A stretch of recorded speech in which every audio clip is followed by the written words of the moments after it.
गेल्या आठवडाभरापासून इराण आणि इस्रायलचे युद्ध भडकले। त्यातच आता पाकिस्तानला इस्रायलची भीती वाटू लागली आहे। नेमकं काय आहे या मागचं कारण बघूयात हा स्पेशल रिपोर्ट।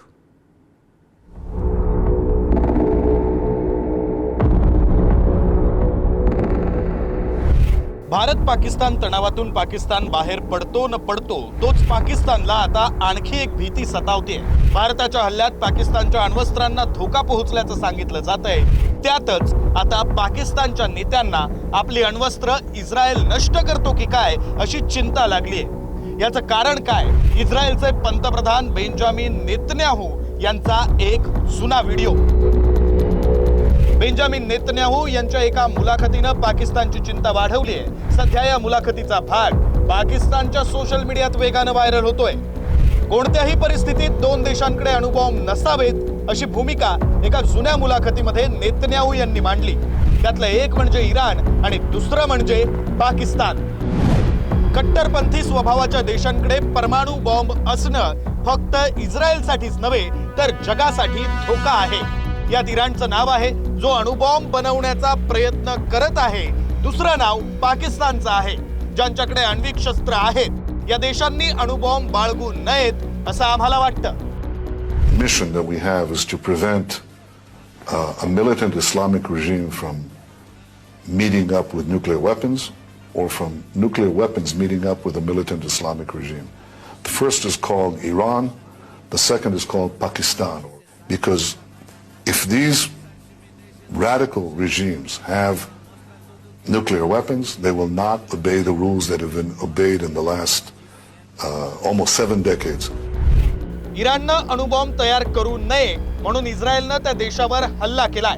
त्यामुळे आता पुढचा नंबर पाकिस्तानचा आहे असं पाकिस्तान्यांना वाटतंय। या सगळ्याच्या पार्श्वभूमीवर पाकिस्तानचा परराष्ट्र मंत्री इश्कदारचा इस्रायलला धमकी देणारा एक व्हिडिओ समोर आलाय।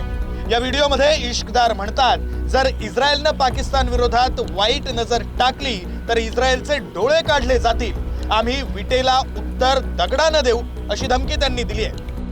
Israel dare not to look at Pakistan. अल्लाह के फजल करम से पाकिस्तान में इतनी कुव्वत है कि हम किसी भी ऐसी मैला फाइटी अगर किसी की होगी तो उसको इनका जवाब पत्थर से दिया जाएगा। आई अश्योर माय ब्रदर कि we are all the armed forces are fully alert and as they were alert during Indian-Pakistan conflict right from 22nd of April Pahalgam का जो हमारे ऊपर इल्जाम लगा उस वक्त से लेके 10 मई तक जब तक सीज फायर नहीं हुई और अभी भी हम अलर्ट हैं। पाकिस्तानचे संरक्षण मंत्री ख्वाजा आसिफ यांनी देखील आम्ही कुठल्याही परिस्थितीमध्ये इराण सोबत आहोत असं वक्तव्य केलंय। मुकम्मल यकजहती का इजहार हम करते हैं अपने ईरानी भाइयों के साथ और इस आजमाइश की घड़ी में हम उनके साथ हैं, हर तरीके से उनके साथ। उनको जिस किस्म की ज़रूरत होगी इंटरनेशनल लेवल पे, यूनाइटेड नेशंस पे या किसी और अदारे पे या इस्लामिक कॉन्फ्रेंस के अदारे पे कहीं भी हम उनके मफादात का जो है तहफ़्फ़ुज़ करेंगे इंशाअल्लाह ताला। वो हमारे भाई हैं, हमारे हमसाए हैं।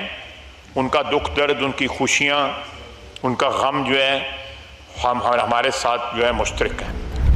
पाकिस्तानने इस्रायल विरोधात इराणला मदत केली तर इस्रायलचं पुढचं टार्गेट हे पाकिस्तान असण्याची शक्यता आहे। कारण गाझा पट्टीच्या युद्धात इराणनं सातत्यानं पॅलेस्टाईनला रसद पुरवली। त्यामुळे इस्रायलनं इराण विरोधात भूमिका घेतली आहे। दहशतवादाला खतपाणी घालणाऱ्या पाक सारख्या देशातील अण्वस्त्र जर दहशतवाद्यांच्या हाती लागली तर जगाला धोका आहे। पाक सारख्या देशात अण्वस्त्र नको अशी भारतासह अनेक देशांची भूमिका आहे आणि त्यामुळे पाकला आता आपली अण्वस्त्र कशी वाचवायची याची चिंता लागली आहे। शिवाजी काळे, पुढारी न्यूज, इंडियानामा।